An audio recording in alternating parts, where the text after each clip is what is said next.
The reason that we haven't stopped climate change is human behavior. It's resistance to change. It is cultural momentum. That is why we aren't stopping climate change today. It's because it is so much easier to just keep doing what we've always done. Hi, everyone. Welcome to the Climate Confident podcast. My name is Tom Raftery, and with me on the show today, I have my special guest, Angelo. Angelo, welcome to the podcast. Would you like to introduce yourself? Yes, thank you, Tom. Pleasure to be here, and thank you for having me. My name is Angelo Campus. I am calling in here from Northern California, and I'm the CEO and co-founder of BoxPower, a microgrid developer and technology provider working to integrate microgrids into the US electrical grid. Okay. And why? As in, let's go back even further. Let's start, Angelo, with what made you decide to start setting up microgrids in the US electrical system? Why did you wake up one morning and say, I think I'll start BoxPower and fix the American electrical system? I think I haven't had a typical sort of entrepreneur's journey. My resume is very short. I worked as a dishwasher, supporting myself in high school. I worked as a theater audio technician in college, and then I started BoxPower my senior Oh, year of wow. college. So I would call it a non-linear trajectory when looked at that way. I did not come from an industry insider. I came from an academic background, but for me, the story started quite a bit earlier, all the way back to my childhood. Two factors. One, I grew up in a very rural area, not off grid, but at the edge of the grid. Think 15 minutes down a rough dirt road, last house on the line kind of location. Throughout my childhood, power outages were a frequent and very influential and memorable experience because when our power went out, it wasn't for a couple of hours, it was for days or sometimes weeks. I Ooh. think the longest that we ever actually had was about 11 days after a winter storm put multiple trees across a line. And being at the end of the grid, we were the lowest priority to restore. So I have these very distinct memories from childhood of cooking on a wood stove, reading by candlelight, Wow. experiencing what it's like to go an extended duration without access to electricity. And that was very influential for me. The other significant factor for me is I was homeschooled, which means I just had a heck of a lot of time on my hands to read, experiment, pursue. And very early, I was fascinated with energy. I remember my mom bought me one of those little toy electrical sort of, I don't know if it was connector or some kit like that, but battery and electric motor and a little turbine and a little solar panel. And I remember the Cool. first thing I thought is, well, if I cook these together, can I make a perpetual motion machine? And I was determined there's got to be a way. You've got the fan to the propeller to the battery. So I was just fascinated with energy and electricity. And then that got even accelerated when my father, who is a general building contractor, had primarily been a residential contractor, started a solar company with a friend of his in 2002. So very early Oh, California residential solar industry, early days. And so at that point I was in middle school, high school, and I spent my summers helping out building solar arrays, building ground mounts there. And that accelerated that passion and that interest for energy. So by the time I was a senior in high school, I did my senior project on a solar powered water distiller that I mm. designed, prototyped, and built, and just had a from a pretty early age a pretty focused interest in energy technology. So when I went to college, I had this unexpected and life changing opportunity to go to Princeton. They have a broke hippie quota. They take one of us every year. And I know that because I met all the ones above and below, and there was only one of us per year. I got a full financial aid, full ride scholarship to Princeton. And the first thing I did when I got there was search through the faculty for any professor working on microgrids, power systems, solar and battery. And I found that. I found two professors that had started a research lab on rapidly deployable microgrids for disaster relief. Mm. Joined that research group my freshman year. I stuck with it all 4 years of my undergrad, and by my senior year, it was determined that I wanted to start a company. And so I launched BoxPower my senior year, raised our very first funding from business plan and pitch competitions my senior year, and I went to work at BoxPower full time when I graduated. Amazing. Amazing. And what would you say has surprised you most in your journey to where you are today? Yeah, I love going back and looking at our very first pitch decks that we put together in this was fall 2015, spring 2016. The pitch at that point, the thesis that we'd come up with for Box Power, at that point it was me and a couple other student peers who were helping me with the project, was a theory that in developing countries where the electrical grid had not yet been built, Mhm. that it would be cheaper to provide power to rural consumers with microgrid technology. And I guess I should pause here and define what a microgrid is. A microgrid is a independent or autonomous power system that can operate either independently.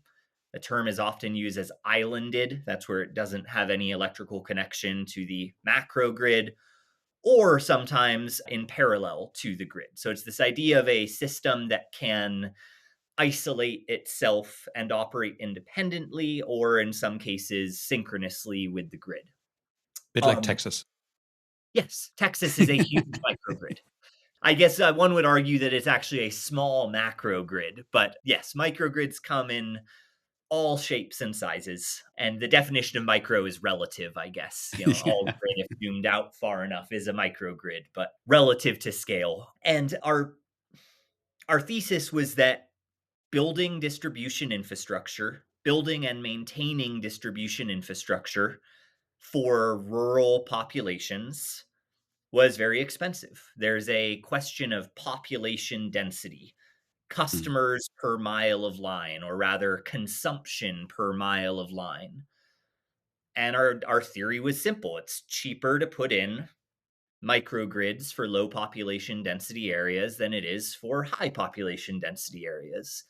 Furthermore, our theory was that, the entry point to this was critical customers like medical clinics, telecom facilities, the first things that need power. And so when I started Box Power, I thought that I was going to be working in the developing world, sub-Saharan Okay. Africa, Southeast Asia, to some extent South America, the regions that have large unelectrified populations.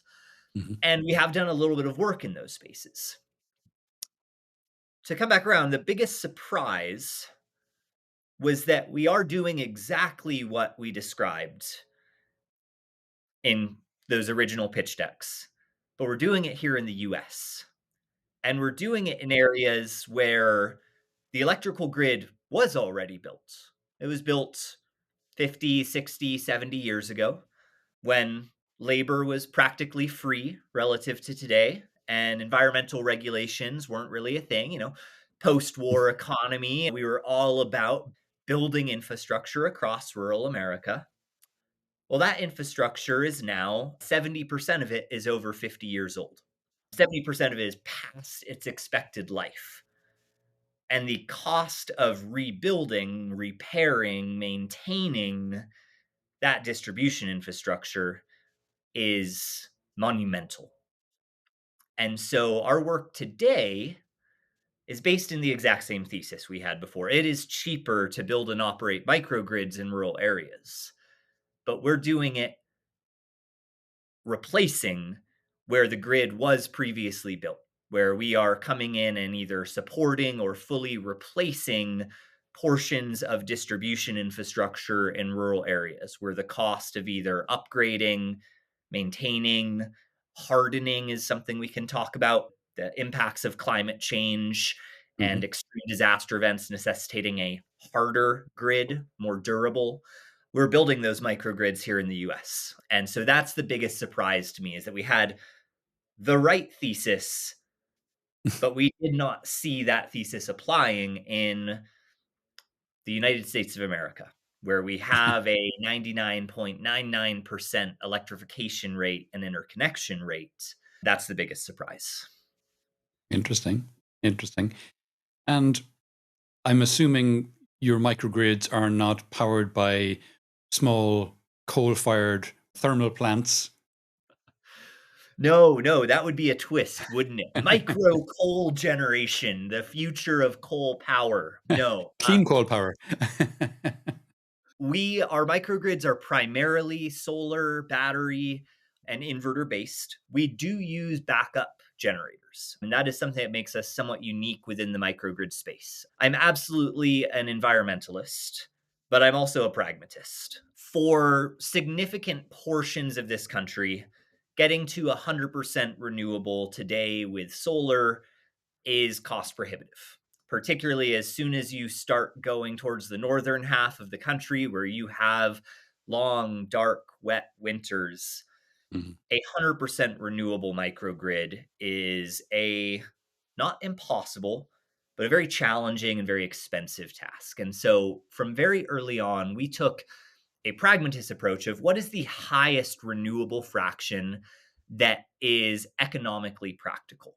And so, because of that, many of our microgrids, most of our microgrids have a backup generation element to it. That is typically propane or natural gas, which we see as the cleanest of the dirty fuels. And we design our systems such that they maximize the renewables used. And often that is 75, 85, even 90% renewable over the course of a year. But there's a diminishing return. The way I typically describe it is to go from 90 to 95% renewable in a climate with a significant winter requires a doubling of a system size from a solar and a battery perspective. And then to go from 95 to 99 requires yet another doubling or even tripling of the system size. So you are sizing for these extreme events, that 1 week out of the year that is just dark and rainy. Our approach to that is using backup generation during those periods. So we are a hybrid microgrid developer. We do not turn up our nose at the amazing utility and benefits that are fuel based combustion generation, but we seek to minimize it as much as possible. Okay.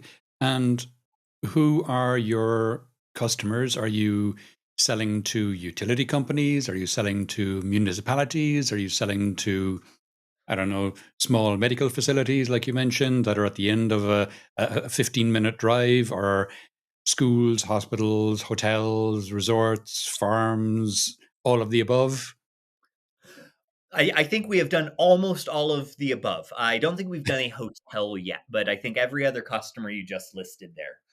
I think the best way to tell that is a little bit of a progressional story of how we evolved through the market. We started the company in 2016. Our first year and a half was spent in product development, and I'll describe our product here. What we came to market with was a fully containerized, rapidly deployable solar battery generator system. For those of you familiar with shipping containers, the intermodal metal modular transport containers, our first product was called the Solar Container, and it was a completely self contained solar battery generator system, prefabricated into a shipping container. All of the components shipped inside of the container. It could be delivered to a remote area, set up without any specialized equipment, and provide a off-grid source of power anywhere. So that was our go-to-market product, and we still offer that product. We have expanded into a much wider repertoire of products beyond that, but that was our initial go-to-market.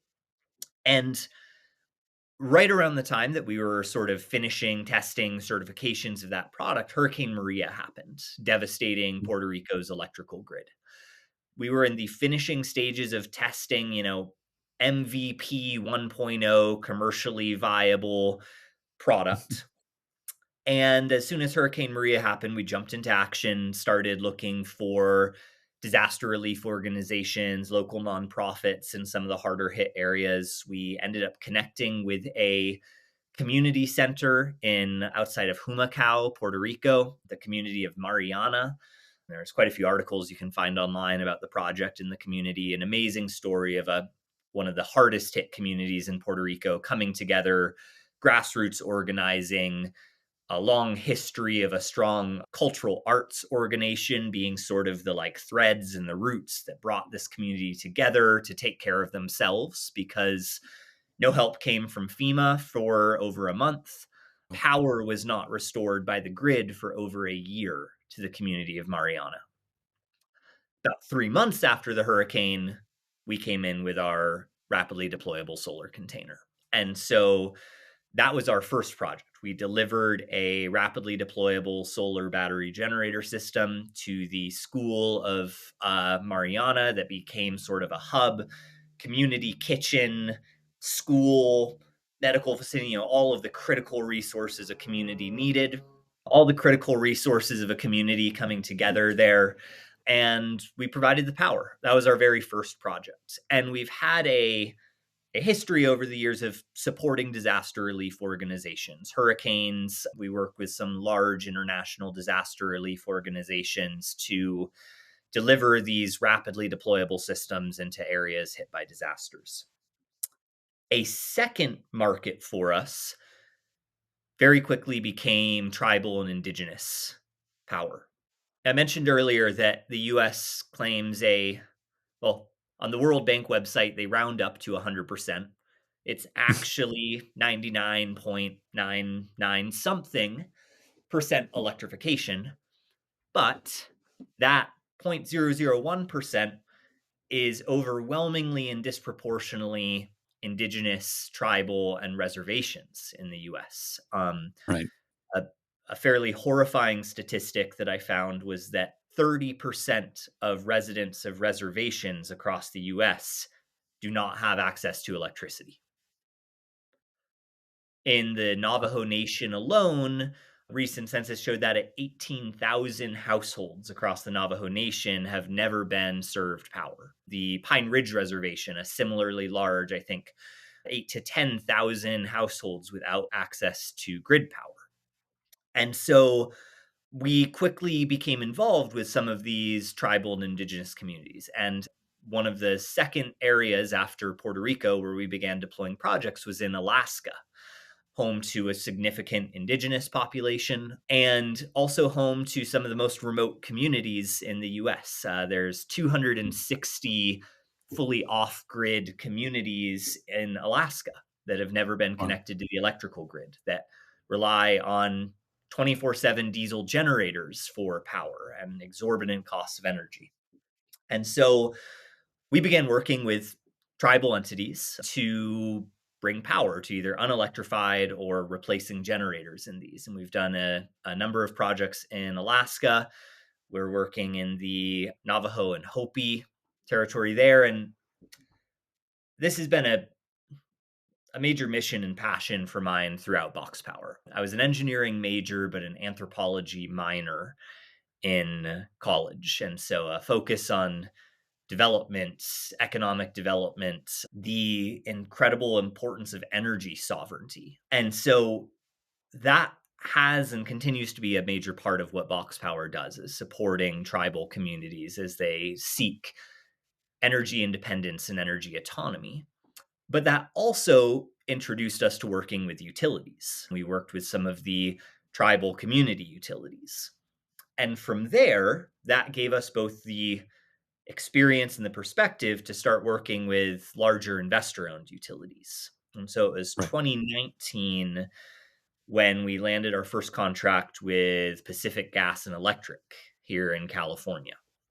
They are the largest electric utility in the US, Mhm. serving the majority of the northern half of California, central and northern California, and also a utility that has been in the news very frequently over the last few years, and Not generally always for the right reasons. not in a positive light. PG&E has had a wildfire problem, to put it very mildly. Several historic disasters like the Camp Fire that burned the town of Paradise, the Santa Rosa Fire burning suburbs of Santa Rosa. And unfortunately, many of these super fires in California have been started by aging electrical infrastructure, lack of vegetation management along distribution lines. You think we have these bare wires running through rural areas carrying Mm. 12 to 50,000 volts of electricity. And in a hot, dry drought summer, a climate change induced drought summer, one branch touching one of those distribution lines becomes a multi-billion dollar tragedy very, very quickly.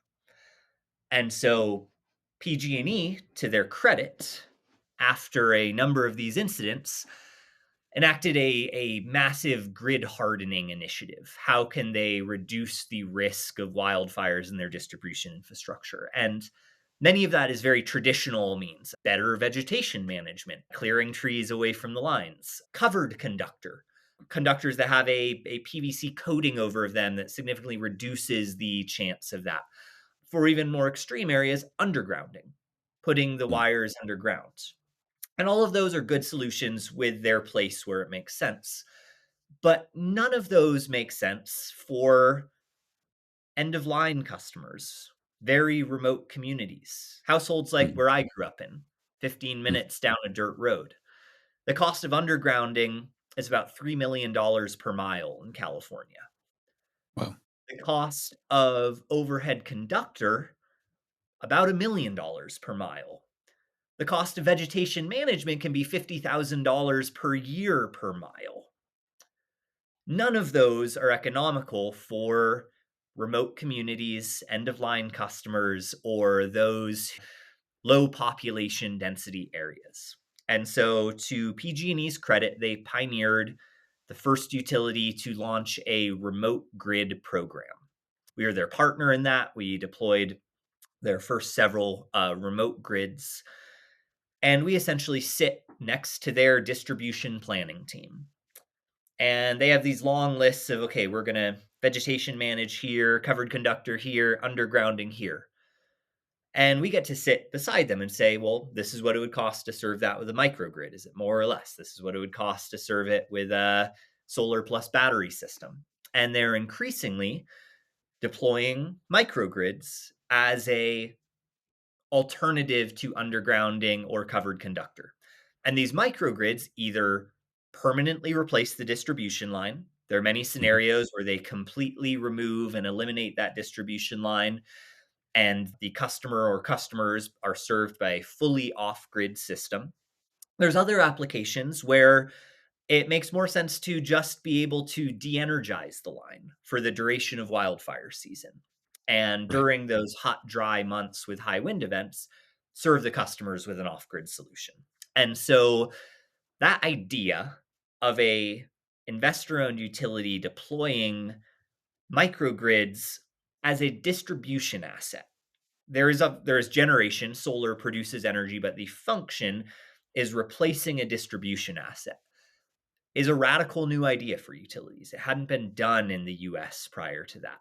And now many other utilities are starting to look at this new set of tools that they have. It's not just wires and transformers and undergrounding, it's inverter and batteries and solar system and backup generation that they can use to harden their grid, make it more cost effective, make it more resilient. And so, as we've grown, as this concept have grown, we're working with utilities across the US now, across primarily the Western US, primarily states impacted by wildfires where this risk is most urgent, and are helping utilities adapt to climate change, are helping utilities repair and replace the 70-year-old distribution infrastructure that we can't economically maintain anymore. And so that has become another major customer vertical that we work in here at BoxPower. Interesting. And if I am in one of those areas where the distribution assets have been replaced by a microgrid, if there's a problem with my power system, do I still call PG&E, or how is that managed? That's the beauty of it, is that nothing changes for the customer. You pay the same rate as everyone else in the utility district. The utility is responsible for the long-term ownership and maintenance of the system. Functionally, they subcontract that to us, and we maintain and operate these microgrids for them. But the long-term responsibility is the utilities. And so for the customer, there's no change. You don't have to come up with the upfront capital of deploying your own solar and battery system. The utility is the financier of the system. They provide it, they own it, they provide the service. And it saves them, in cases, millions of dollars relative to the distribution infrastructure. And those costs are all costs that get passed back to the ratepayers. And so it's a significant saving opportunity for utilities that, in a time where electricity rates, particularly here in California, have been increasing 10, even 20% per year, any opportunity to reduce those distribution costs is a major savings opportunity for utilities. Right. Okay. So when the utilities are making that decision whether to go underground or vegetation manage or whatever it is versus the microgrid, I got to think the trends we've seen over the last decade or more for the pricing of solar and storage in particular, you're not dealing with wind, but wind as well, even those price shifts have to be working in your direction or, for your benefit, also for the benefit of PGE and E and their customers. So are you seeing more and more that you're becoming price competitive and therefore winning more of those? Are they contracts, projects, whatever it is? Absolutely. I don't think I can share any graphics here, so I'll hand. This is the cost of distribution spending. It's been going up and up. It is, if you look at nationally for all utilities or just across the West Coast or just in California, the cost of maintaining the distribution system is increasing every year. And it's not because the distribution system is getting bigger, it's because what I talked about at the beginning, it's falling Mm, apart. The vast majority of it was built 50 to 70 years ago and has not been replaced. And so those bills, that back debt of deferred maintenance is all coming home right now. And so the cost of maintaining that distribution infrastructure is going up and up and up. It's a larger and larger proportion of a utility's annual budget mhm. and a ratepayer's monthly bill. People think that they're paying for the generation of electricity. Generation of electricity is actually a very small portion of the cost that you are paying for. Maintenance of the distribution and transmission system is a significantly larger cost for ratepayers. And then on the other side, we have the cost of solar and batteries. I'll start with solar. Solar, we saw a exponential, we call it a hockey stick decline over the last 20 years, going Mhm. from solar panels costing $20 per watt in late 90s, early 2000s, down to today, we're buying solar panels at 20 to 30 cents per watt. So 100x decrease in cost. Battery technology, I'd say we're 5 years into that 20-year cost reduction curve.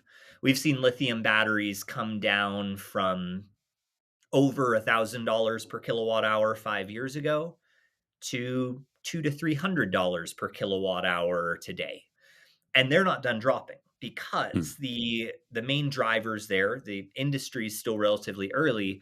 Electric vehicles are driving down the cost of battery storage and benefiting. And we all know the adoption curve. We're still in the very early stages of electric vehicle manufacturing adoption. So I think we will see, again, orders of magnitude decrease in the cost of battery storage over the next 5 and 10 years. And so you paint those two graphs against each other, and we're right around here. I'd say it's Mm. in the last 3 years that it became economically viable at sort of the extreme edge sites, the last mile customer, the end of a dirt road. But as the distribution costs go up and the solar and battery costs come down, the sections of the grid where it makes more and more sense to power with distributed generation with microgrids is going to grow. And the Yeah. portions of the country where it makes sense to rebuild distribution lines and serve with traditional infrastructure is going to get smaller and smaller. So I think we are truly seeing the tip of the iceberg right now for this technology. Nice. And in the battery space, it's not just the price of the batteries that's falling, but the energy density has tripled in the last 10 years, and the efficiency of solar panels has gone up, although not nearly as much. So, do you see a time where the need for the excess generator that you are deploying with your microgrids might go away? Yes, though not with lithium battery storage. I do agree that lithium battery storage will continue to decrease in cost and it will become increasingly viable for larger and larger swaths of the country to adopt 100% renewable systems. But I talked before, the farther you go north, Yeah. the longer and darker your winter is. Alaska will never be able to have year-round 100% renewable generation from solar. There simply isn't enough hours of sunlight in many parts of the country, and also I'll include Canada and North America and the world, to consistently produce enough solar and battery generation every day. And battery technology, lithium in particular, is really good at 4 hours, even now 8 hours. And I think we'll get to a point where 24 hours of backup is truly viable via battery. But I don't see a point where lithium battery storage will enable 7 days of backup. And Mm. it's because of a coupling of power and energy density. Lithium batteries are good at dumping a ton of power really quickly, acceleration. We talk about a C rate of discharge. But there's some other technologies that are really, really good at long duration storage. Interestingly, I consider hydrogen a long duration storage technology. People often talk about hydrogen as a generation source. It's not. It takes energy Mhm. to produce hydrogen. Much of the Yeah. hydrogen in the US is currently captured from the natural gas industry. To get towards a green hydrogen, it's perfectly viable to create hydrogen using excess solar power during the summer. So you're converting solar power to hydrogen. You can then store that hydrogen in huge tanks for the winter and then reconvert it to electricity through a fuel cell. So I consider hydrogen a long duration energy storage. There's other technologies. Metal air batteries are a new technology allowing very long duration storage.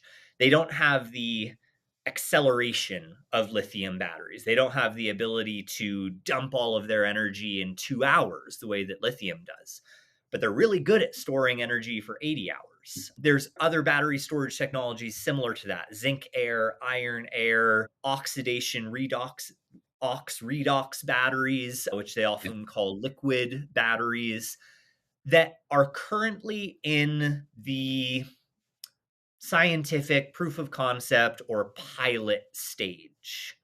5 years from now, I think we're going to have alternatives to lithium that are much better for long duration storage, where the idea of seasonal storage becomes viable. And then we'll see the replacement of fossil fuels entirely. In the Nice. meantime, most of the country can get to a 80+% renewable with the technology available today. That last 20% is going to be the hard part, but I'm very optimistic that the technology is coming to accomplish that. Nice. Nice.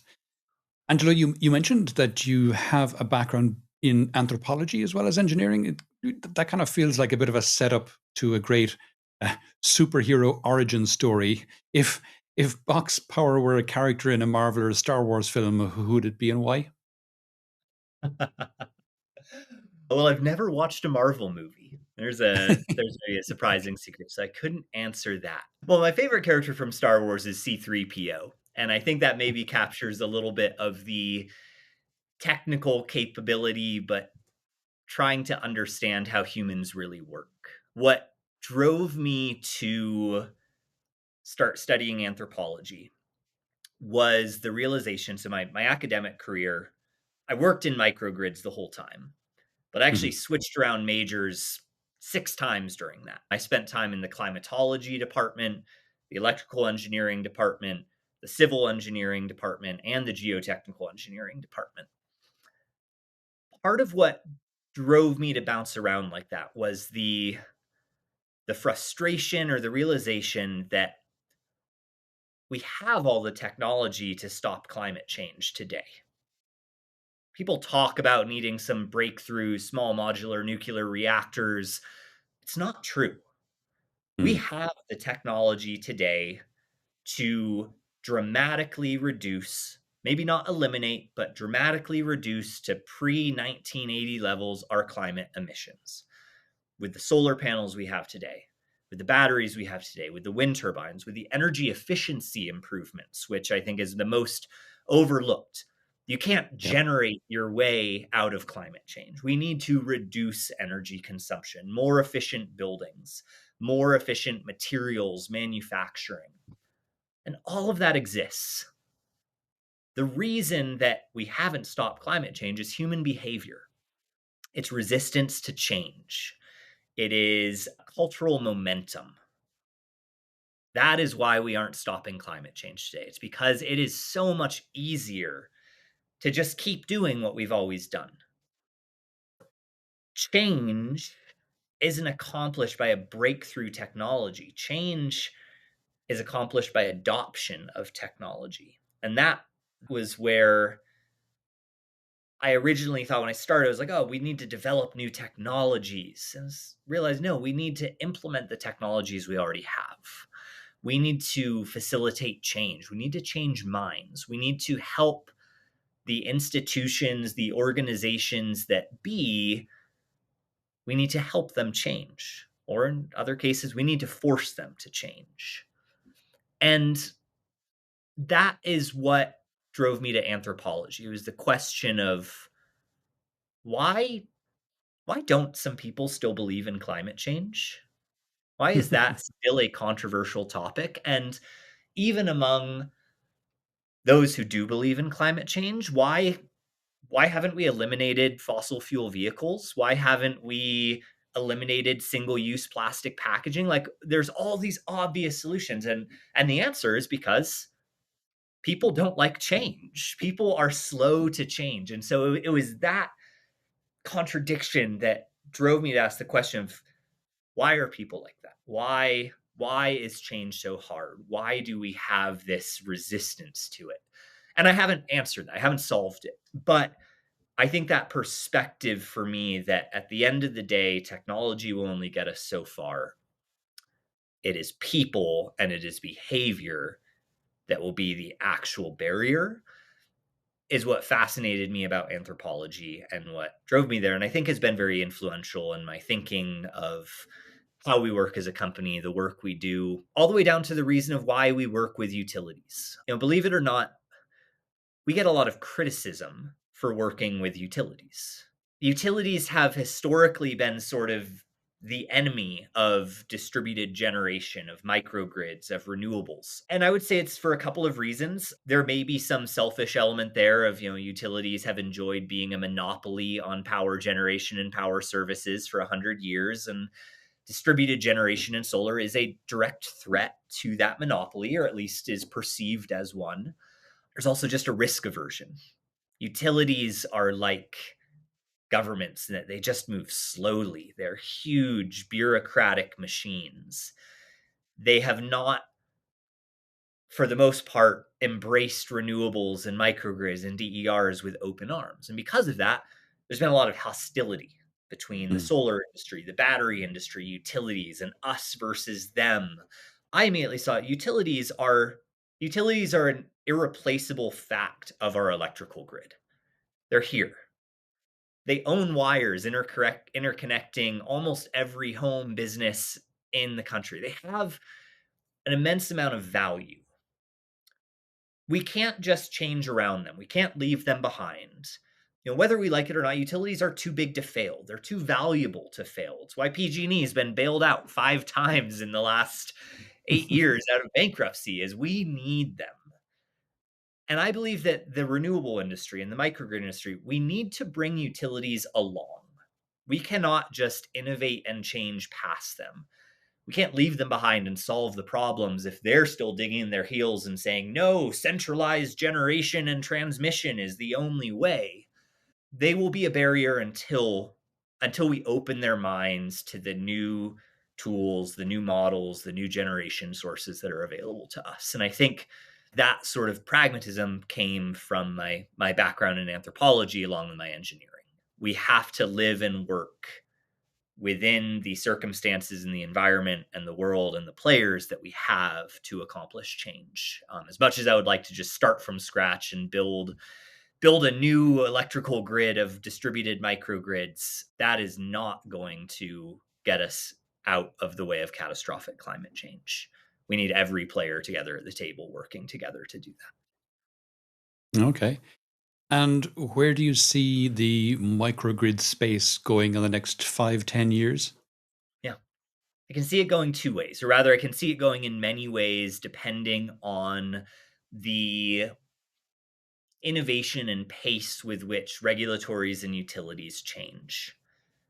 There is a utopic version where utilities and regulatory agencies embrace microgrid technologies, create incentive structures and tariff structures that both incentivize distributed generation and microgrids while also equitably compensating the utilities for the critical service that they provide from a distribution perspective, as well as utilities deploying battery storage. I think there's a critical role of utilities in particularly bringing microgrid, solar, and battery technologies to low income areas, acting as a Mm. financier, a cost equalizer to make sure that everyone benefits from these technologies, not just successful corporations, not just wealthy residences.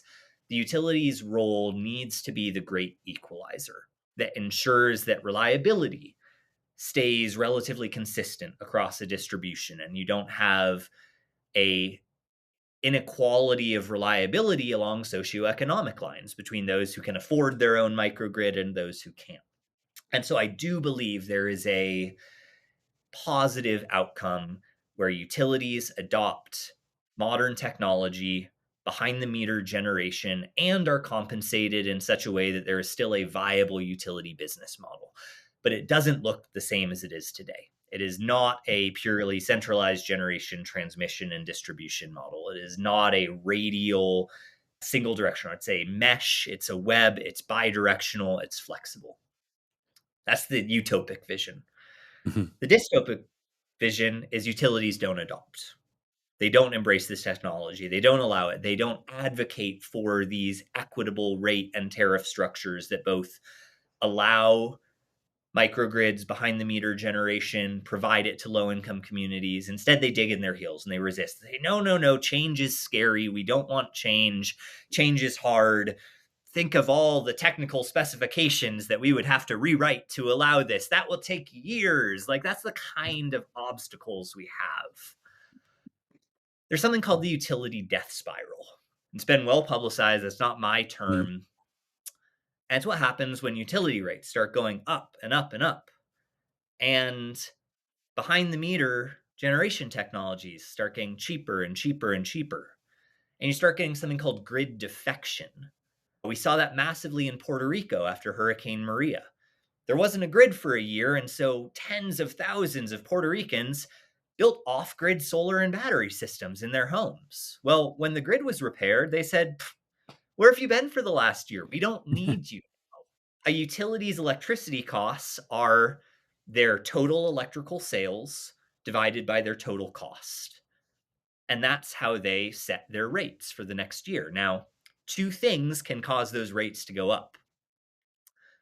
The costs on the bottom, the denominator going up, more distribution spending, more costly to maintain a grid. But the other thing that can make that rate go up is the top section, the sales going down. They have to spread those costs across all of their customers. And if their number of customers go down, their rates go up. If their electricity sales go down, their rates go up under the current structure. What you get is a negative feedback loop there. You have fewer and fewer customers buying less and less energy, more and more expensive to serve the remaining customers, and you have an out of control spiral of electricity rates. That is Sure. a scary future for electric utilities. That is one that will question and threaten the viability of electric utilities. And so I'm optimistic. I think that enough utilities understand and see the need for change, the need to adopt new technology. And I'm very encouraged by the number of utilities spinning up grid innovation, performance-based incentive structures with an open mind to this. But there really isn't an option. The alternative is the utility death spiral. And I think that that is something that every utility executive should be thinking about. What are they doing today to maintain relevance in a world where distributed behind the meter generation becomes accessible to more and more consumers? Left field question, Angelo. Yeah. If you could have any person or character, alive or dead, fictional or real, as a spokesperson for microgrids, who would it be and why? Yeah, that's a good question. My answer is not just for microgrids, but for infrastructure investment, for climate change, for the magnitude of the challenge that we face today. I'm a big believer in we need a new deal. We need a green new deal for America. We need Franklin Roosevelt. We need a civilian conservation corps committed to modernizing our grid, combating climate change, and enacting conservation measures. That was what got the US out of the Great Depression. I really hope we can enact it before we go into the second great climate change induced Great Depression. Angelo, we're coming towards the end of the podcast now. Is there any question I haven't asked that you wish I had, or any aspect of this we haven't touched on that you think it's important for people to be aware of? I have a message for clean tech investors. I have a message for the immense venture capital, private equity, growth equity funds that have carbon reduction mandates. My message there is that the Silicon Valley model doesn't work for clean tech. We're 8 years in, we've grown, we've had immense success, we're profitable, and yet the number of investors that we talk to who believe that software alone can solve climate change and that traditional unicorn Silicon Valley growth models apply to climate change, to clean tech, and to carbon reduction. If investors want to get serious about ESG goals, carbon reduction, and clean tech, they need to change their frame of reference for what makes a successful business. At the end of the day, combating climate change is going to take massive infrastructure investment, and Hmm. infrastructure involves construction. We need construction innovation. We need business model innovation. We need just successful businesses out there making an impact, putting solar panels in the ground. And if VCs remain focused on finding software unicorns that promise that they can solve climate change with a software as a service business model, we're going to be very hard pressed to launch the businesses that we need to combat climate change. So, my message is clean tech investors, take a look at what this country really needs. And does your investment thesis align with that? Angelo, if people would like to know more about yourself or any of the things we discussed in the podcast today, where would you have me direct them? Absolutely. You can find a wealth of information about BoxPower on our website, which is www.boxpower.io. And I encourage all of you to find us on social media. We're on all the typical platforms. I personally am very active on LinkedIn. Would love to connect, would love to talk, and encourage you to follow us if you're interested in microgrids, the energy transition, and the efforts needed to combat climate change. Fantastic. Great. Angelo, that's been fascinating. Thanks a million for coming on the podcast today. It's my pleasure. Thank you, Tom.